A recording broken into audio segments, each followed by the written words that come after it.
네, 사람은 누구나 무엇인가를 이렇게 따르며 살아가고 있습니다. 누군가는 돈을, 누군가는 성공을, 또 누군가는 어떤 사람을 따라서 이렇게 살아가게 되지요. 2019년도에 가평에서 계곡 살인 사건이 일어났습니다. 이은혜라는 여인이 자신의 내연남과 함께 보험금을 타낼 목적으로 수영을 못하는 자신의 남편을 강제로 계곡에 다이빙을 시켜서 죽음에 이르게 했고, 그 죽음을 통해 보험금을 차리하려고 했던 사건이었습니다. 우리는 이 사건을 보면서 한 젊은 여인이, 그때 당시 이제 30대가 되지 않았던 20대 후반이었거든요. 한 젊은 여인이 어떻게 저런 악한 일을 계획하고 실행에 옮길 수 있을까 하며 경악을 금치 못하였습니다. 그에 앞서 2000년도에는요, 한 방송사에서 형편이 어려운 가정에 집을 고쳐주는 프로그램을 하였습니다. 그 프로그램 중에 하반신 마비를 갖고 있는 부모님과 같이 사는 당시 초등학교 6학년이었던 여자아이가 나왔었는데요. 그때 이 여자아이는 자신의 집을 고쳐주는 것을 이렇게 보고 경험하면서 자신도 이렇게 베품을 받았으니까 나도 받은 만큼 나중에 커서 다른 어려운 사람들에게 베푸는 삶을 살고 싶습니다. 이렇게 인터뷰를 했었습니다. 놀라지 마십시오, 여러분. 그 아이가 바로 앞서 언급했던 이은혜라는 여인이었습니다.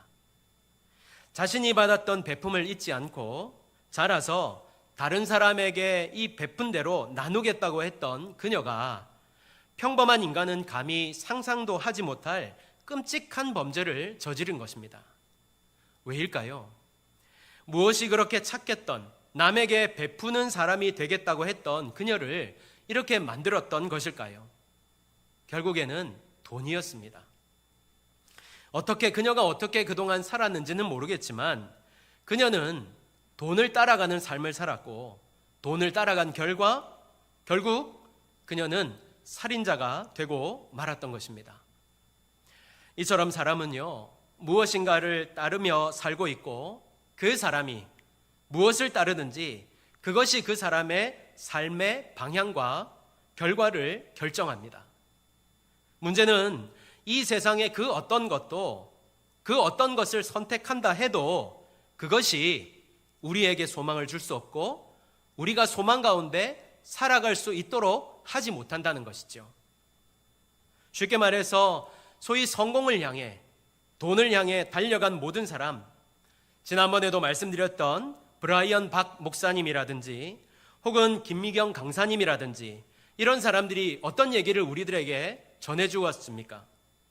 자신들에게 찾아온 그 성공의 끝에서 자신들에게 찾아온 그 허무로 인해서 좌절하고 절망하였다. 이것을 우리에게 말씀하고 있지 않습니까? 말하고 있지 않습니까? 그러니까 세상의 그 어떤 것, 모든 것을 가진다 해도 우리 삶에 남게 되는 것은 허무밖에 없을 것이라는 말입니다. 그것을 분명하게 보여주는 한 사람이 있습니다. 바로 솔로몬입니다. 전도서 2장 4절에서 8절을 보면요, 나의 사업을 크게 하였노라. 내가 나를 위하여 집들을 짓고 포도원을 일구며 여러 동산과 과원을 만들고 그 가운데에 각종 과목을 심었으며 나를 위하여 수목을 기르는 삼림의 물을 주기 위하여 못들을 팠으며 남녀노비들을 사기도 하였고 나를 위하여 집에서 종들을 낳기도 하였으며 나보다 먼저 예루살렘에 있던 모든 자들보다도 내가 소와 양떼의 소유를 더 많이 가졌으며 은, 금과 왕들이 소유한 보배와 여러 지방의 보배를 나를 위하여 쌓고 또 노래하는 남녀들과 인생들이 기뻐하는 처첩들을 많이 두었노라. 이렇게 고백을 하고 있습니다. 이 말씀에 따르면, 그리고 실제로 솔로몬은요, 한마디로 이 세상에서 사람이 누릴 수 있는 모든 것은 다 누렸습니다. 돈이라든지 명예라든지 쾌락이라든지 이 모든 것들, 인간이 추구할 수 있는 모든 것을 다 가지고 다 누렸던 사람입니다. 그런데 그 모든 것을 다 누렸던 그가 마지막에 어떻게 고백하는지 아십니까? 10절에서 11절입니다. 무엇이든지 내 눈이 원하는 것을 내가 금하지 아니하며 무엇이든지 내 마음이 즐거워하는 것을 내가 막지 아니하였으니 다 했다는 거예요. 이는 나의 모든 수고를 내 마음이 기뻐하였습니다. 이것이 나의 모든 수고로 말미암아 얻은 몫이로다. 그 후에 내가 생각해 본즉 내 손으로 한 모든 일과 내가 수고한 모든 것이 다 헛되어 바람을 잡는 것이며 해 아래서 무익한 것이로다. 이렇게 고백합니다. 그것을 다 가져봤더니 그 마지막 끝에서 내가 만난 것은 헛되고 허무하다는 것이었습니다. 그래서 전도서 1장 1절에서 2절에 다윗의 아들 예루살렘 왕 전도자의 말씀이라. 전도자가 이르되 헛되고 헛되며 헛되고 헛되니 한숨 쉬고 모든 것이 헛되도다.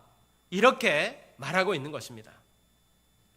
이처럼 우리 인생은요, 세상이 말하는 모든 것을 다 가져도 아무리 누려도 헛될 뿐이라는 사실을 말씀하고 있는 것입니다.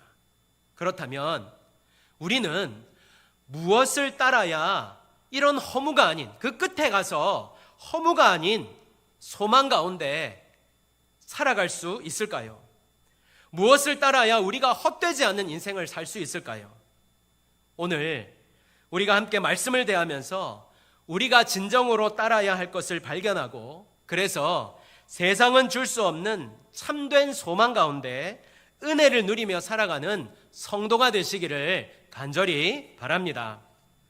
오늘 본문은요, 예수님께서 광야에서 이제 시험을 받으신 이후에 제자들을 부르시는 모습을 이렇게 보여주고 있습니다.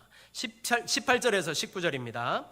갈릴리 해변에 다니시다가 두 형제 곧 베드로라 하는 시몬과 그의 형제 안드레가 바다에 금을 던지는 것을 보시니 그들은 어부라 말씀하시되 나를 따라오라 내가 너희를 사람을 낚는 어부가 되게 하리라 하시니, 또 21절에 보니까요, 거기서 더 가시다가 다른 두 형제 곧 세베대의 아들 야고보와 그의 형제 요한이 그의 아버지 세베대와 함께 배에서 금을 깁는 것을 보시고 부르셨다, 이렇게 말씀하고 있습니다.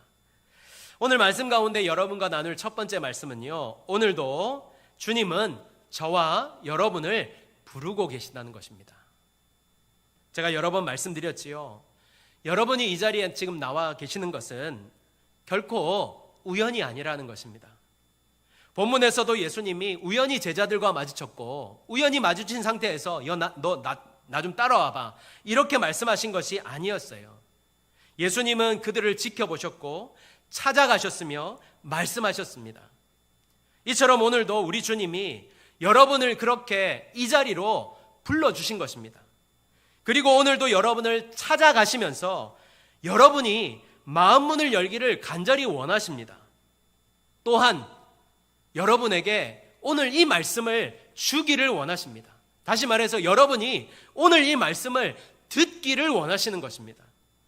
여러분, 우리가 기억할 것은요, 하나님께서 이렇게 우리를 보시고 찾아오시면서 말씀하시는 것, 다시 한번요, 우리를 이렇게 보시고 찾아오시고 말씀하시는 것, 이 부르심은요 은혜이고 기회입니다.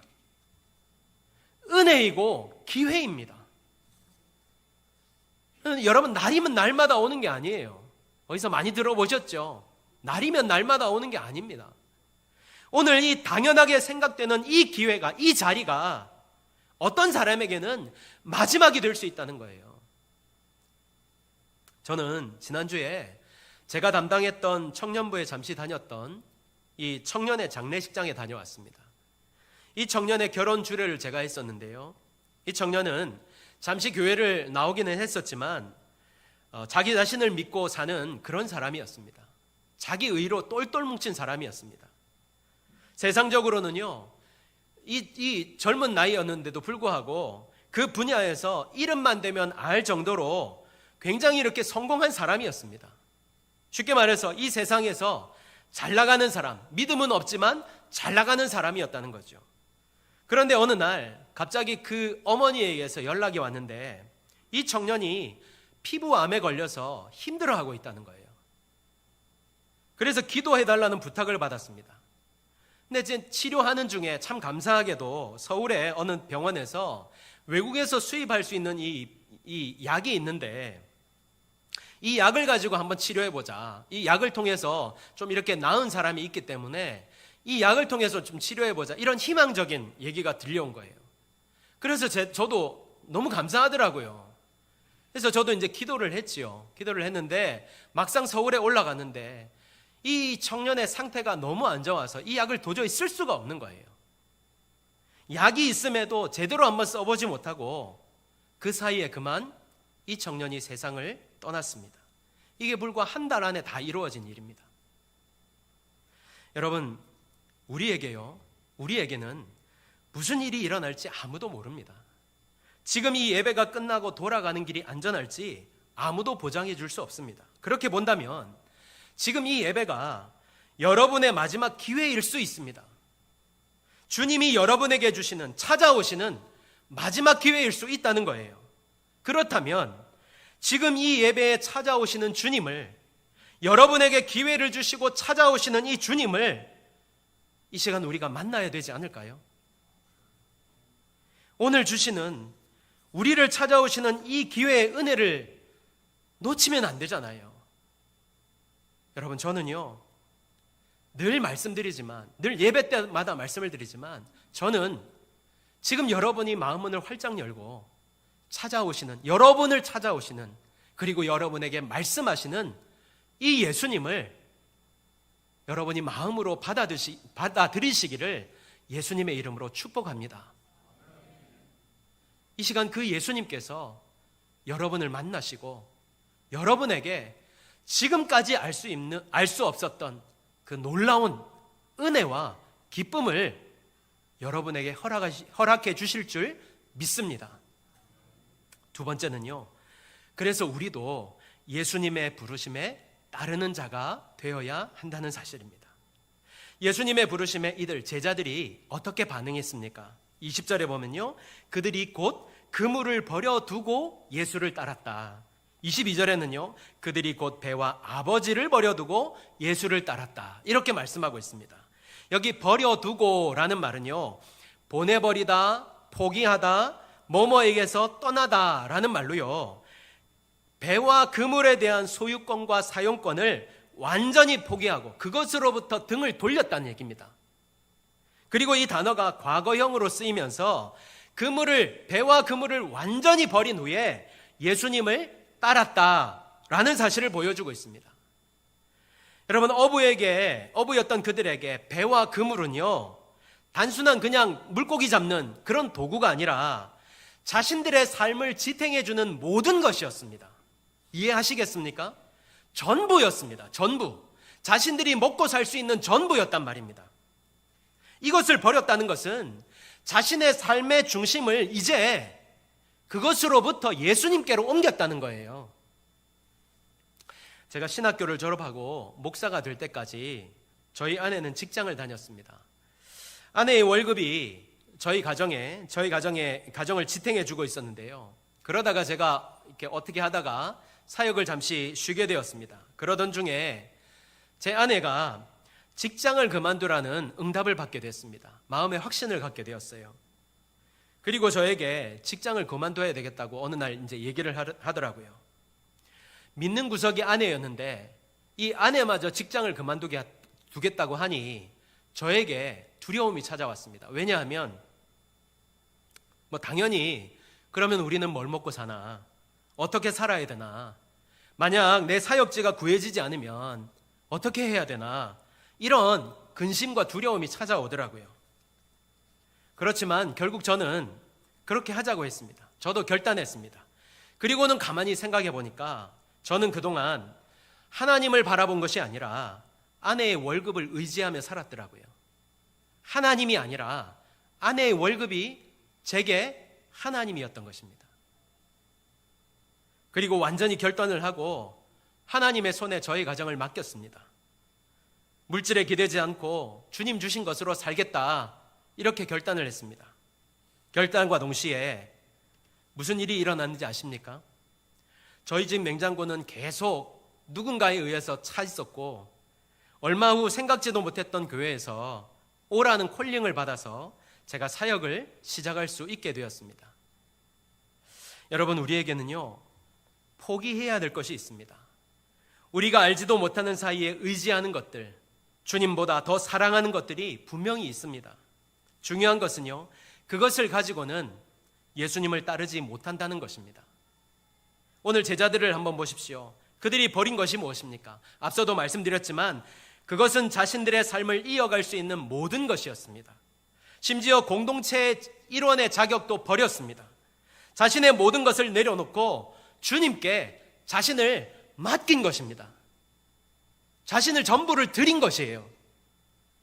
여러분, 내가 의지하는 것, 내가 포기하지 못하는 것, 내가 내려놓지 못하는 모든 것을 버려야 됩니다.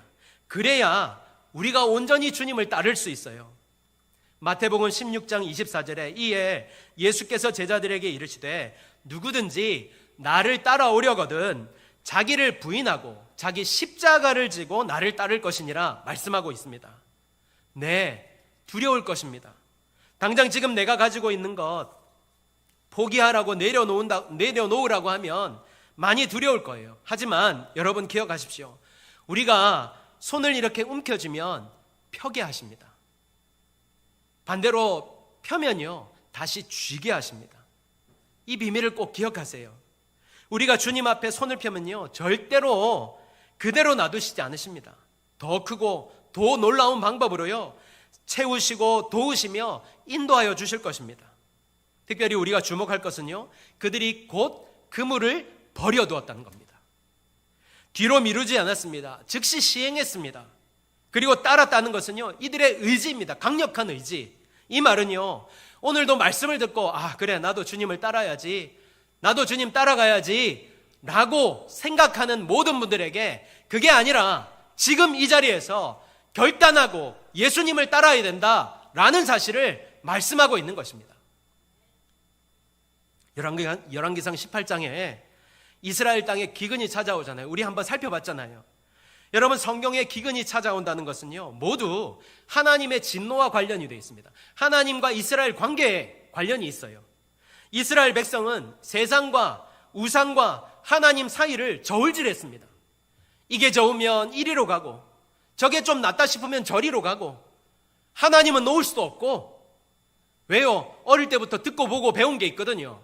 하나님 떠나면 안 된다, 하나님 진노하신다, 이게 있거든요. 그러니까 떠나지 못하고 어정쩡하게 이렇게 있는 거예요. 우물쭈물하고 있는 거죠. 왕으로부터 시작해서 모든 백성이 다 그랬습니다. 그런 그들에게 하나님은요, 엘리야를 보내서 이렇게 말씀하고 있어요. 21절에 엘리야가 모든 백성에게 가까이 나아가 이르되 너희가 어느 때까지 둘 사이에서 머뭇머뭇하려느냐. 여호와가 만일 하나님이면 그를 따르고 바알이 만일 하나님이다 싶으면 그를 따라라. 이렇게 말씀을 전해주고 있어요. 요한계시록 3장 15절에 보면 이렇게 또 말씀하십니다. 내가 내 행위를 아노니 내가 차지도 아니하고 뜨겁지도 아니하도다. 내가 차든지 뜨겁든지 하기를 원하노라. 여러분, 우리 앞에 놓인 것은요, 딱 두 길입니다. 두 길. 여러 갈래길이 있는 것 같지만 사실은 딱 두 길이에요. 생명의 길과 사망의 길입니다. 하나님을 선택할 것이냐, 우상을 선택할 것이냐, 딱 두 가지 길입니다. 우리는 이 길에서 결단을 해야 됩니다. 우리 예수님만이 그리스도시며 하나님의 아들이 되십니다. 우리 예수님의 이름을 부르는 모든 자는 구원을 받습니다. 예수님을 주라 시인하는 모든 자들은 하나님의 아들인 권세를 받습니다. 그러므로 이제 더 이상 머뭇거리거나 미지근한 상태를 버리고 지금 예수님을 마음에 모셔드리고 주님을 주인으로 섬길 수 있게 되기를 바랍니다. 저는 이 자리에 계신 모든 분들이 오늘 제자들과 같이 지금 예수님을 마음에 모시고 주님만을 주인으로 섬기며 주님을 따라갈 수 있는 제자가 될 수 있기를 예수님의 이름으로 축복합니다. 더 이상 세상과 세상이 주는 것과 하나님 사이에서 머뭇거리지 말고 주님을 택하여서, 주님만을 택하여서 주님을 온전히 따라갈 수 있게 되기를 바랍니다. 여러분, 지금도 우리 주님이 여러분을 부르고 계십니다. 이 부름에 응답하여서 순종하며 따라갈 수 있는 저와 여러분이 다 되어주시기를 다시 한번 간절히 소원합니다. 네, 오늘 제자들은요 예수님을 따랐습니다. 그런데 왜 따라야 됩니까? 우리가 왜 주님을 따라야 되나요? 왜 예수님을 따라야 될까요? 예수님만이 이 세상의 구원자가 되시기 때문입니다. 사도행전 4장 12절에 보면 다른 이로서는 구원을 받을 수 없나니 천하 사람 중에 구원을 받을 만한 다른 이름을 우리에게 주신 일이 없음이라 하였더라. 또 요한복음 14장 6절에 예수께서 이르시되 내가 곧 길이요 진리요 생명이니 나로 말미암지 않고는 아버지께로 올 자가 없다고 분명하게 말씀하고 있습니다. 그리고 마태복음 11장 26절에는요 수고하고 무거운 짐진 자들아 다 내게로 오라 내가 너희를 쉬게 하리라 말씀하셨어요.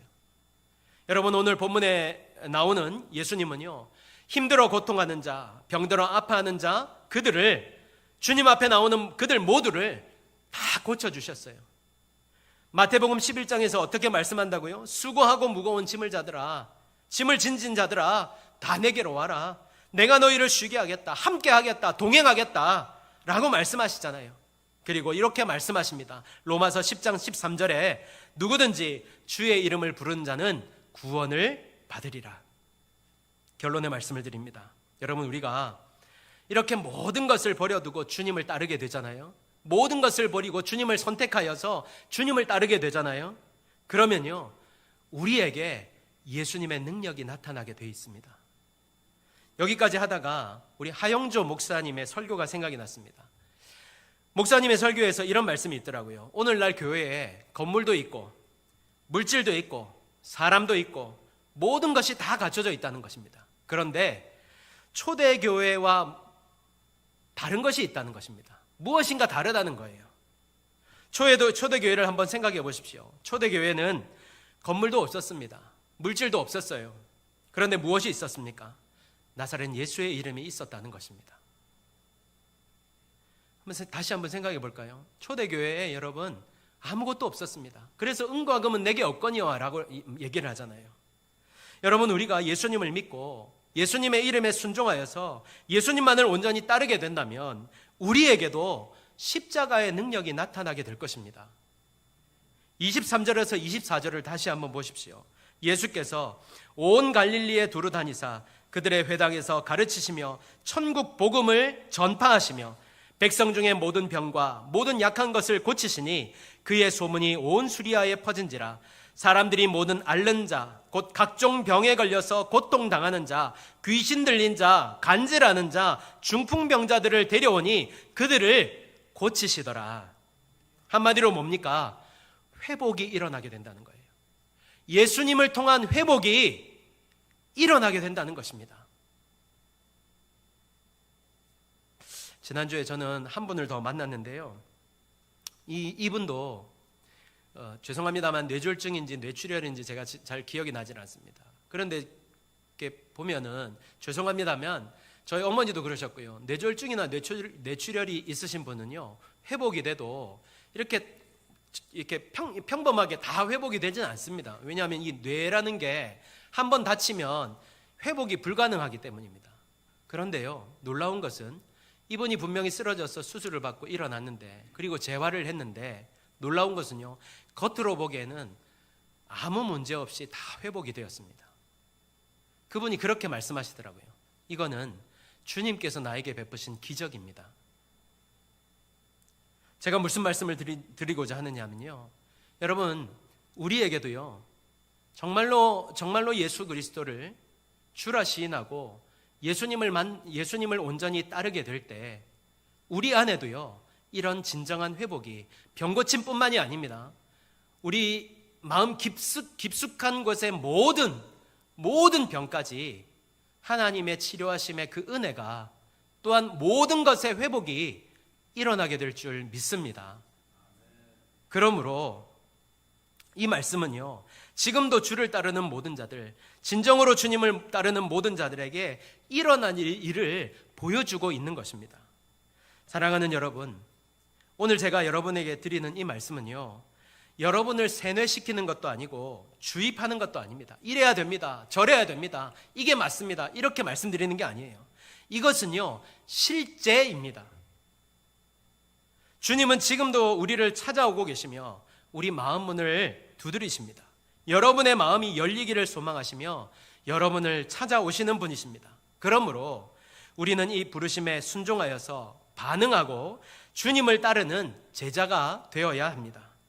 우리가 진정으로 주님을 따를 때 세상은 결코 보여줄 수 없고 알게 해줄 수 없는 회복과 기쁨과 은혜를 맛보고 누리며 사는 복된 인생이 될 줄 믿습니다.